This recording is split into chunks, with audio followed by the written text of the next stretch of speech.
Connecticut's #1 local news. This is Channel 3 Eyewitness News at 6.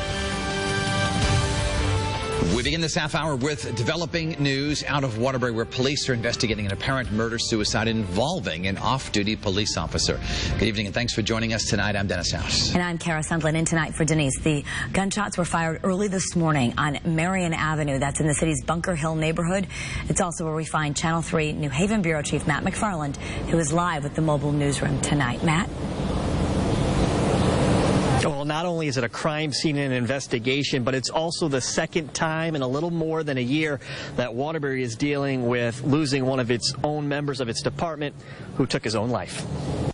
It was, one or two, and then a pause, another one or two. It was hard to tell because, again, we didn't realize what it was. The sounds of gunshots startled neighbors early this morning, and according to police, when officers arrived at the multifamily home on Marion Avenue, they found 2 men dead, including 37-year-old Halleck Yocher, a 10-year veteran of the Waterbury Police Department. We looked out the window, saw the cop cars.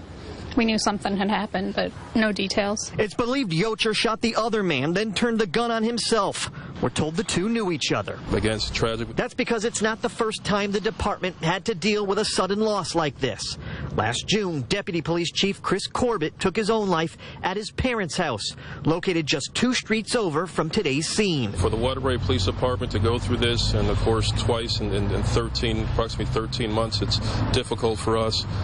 For the victim, our prayers and concerns go out to him and his family also. Experts say for a department to have to deal with 2 suicides in a short period of time, it can be difficult to process. Well, suicide is an extremely distressing event in any community, and we know that police communities and police departments are very, very tight communities of individuals who have great close feelings for each other. So I would say that this would be a very significant stress for the Waterbury Police Department. And the State Police Major Crime Squad is heading up this investigation. Police stress that it is an isolated incident, but they are asking folks that if you saw anything, if you heard anything early this morning, they want to hear from you. We're live with the mobile newsroom in Waterbury. Matt McFarland, Channel 3 Eyewitness News.